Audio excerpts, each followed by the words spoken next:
What is up, everybody, and welcome to Fish Around and Find Out Outdoors.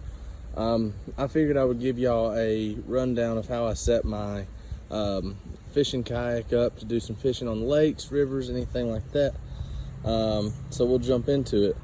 First off, I have an Ascend FS12T. The Ascend, if you don't know, is the Bass Pro and Cabela's house brand. There's a lot of mixed feelings about these kayaks. I really enjoy it. I did a seat riser modification, which I'll get to in just a minute, just to kind of get myself up off the water a little bit. So it's fairly stable. It does everything I need to. I can stand up, fish, all that kind of good stuff.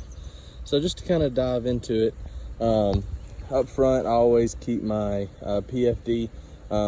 You always need to make sure you have a PFD anytime you're on the water, whether you're on a big boat, kayak, paddleboard, anything like that. I have the body glove. I got it for a really good deal at Walmart, actually.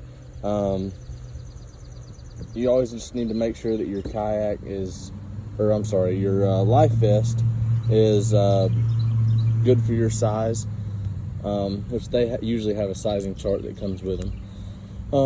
As we move down, I have an anchor trolley, the Yak Attack anchor trolley. It really helps when I'm, in current or anything like that, wind, keeping me in one spot. And then I have the Humminbird Piranha Max 4, and a DIY transducer mount, which I'll do a video on how I did that later on. And I have all that ran up underneath my seat to a DIY battery box that I did. It just runs off a Milwaukee battery with a 18 to 12 volt conversion kit, and it does a fantastic job for the price of the Humminbird. I think it comes in right at like 117 brand new. It does a great job.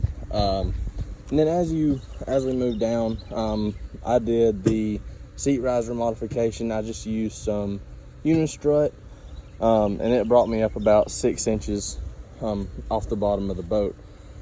The seat is fantastic. It's really comfortable. Long days of fishing, your back will start to hurt, knees start to hurt, everything like that. And that seat does a great job to keep you comfortable.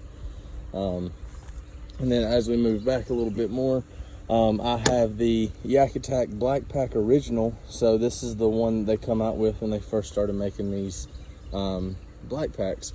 I've got 4 rod holders, and it holds all the rods that I need for the day. Inside is where I keep all of my tackle, scale, all that kind of good stuff. And then at the very back is usually where I either keep a cooler, like a small cooler for my lunches, stuff like that, or I keep my kayak cart. I got this one off Amazon. It is a scupper hole cart. It's not my preferred method just because these scupper holes, they can crack, they can expand, all that kind of unfortunate stuff. But it's what we have right now, so we're going to run with it, and it'll just keep on doing its thing. As we come to this side, I've got my my net. You never know when you may need a net. If, say, you got a big fish that's not hooked very well, you can scoop it and be done. And then as we keep coming down, I have a double header paddle mount, and I put a Yak Attack gear track right here next to the seat. This is honestly really convenient. Just because the paddle holder that comes with the kayak, it works well, but I always felt like my paddle was in the way when I was trying to fish and whatnot. So this kind of just keeps it, off the boat a little bit, and it makes a bigger difference than you would think. Attached to that, I just have a paddle leash just to keep my paddle from floating away. Say I flip or something like that, I know that my paddle's not going anywhere. And then up underneath my seat, I keep a dry box, which is where I keep my phone, wallet, keys, everything like that, and I always keep my anchor. Now, here later on, hopefully in the near future, I'm going to be doing a DIY video, putting a shallow water anchor on the back of this kayak. That way, you know, if I'm in, you know, between 6 and 8 feet of water, I can just drop that shallow water anchor and be done. And then finally, I keep my pliers right here. That's pretty much it. And then just to kind of go over, you know, just kind of what comes with a kayak. It comes with this little dry pouch.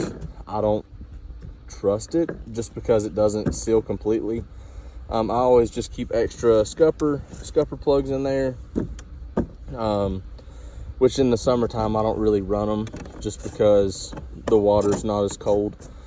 And then you have this big hatch here.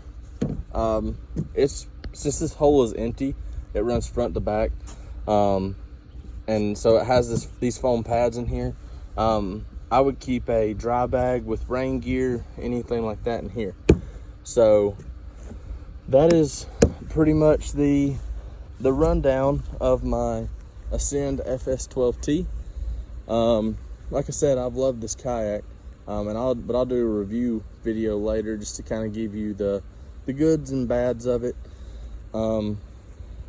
Yeah, so that's pretty much it. If y'all have any questions or anything y'all want to see, leave it in the comments. Thanks, guys. Have a great day.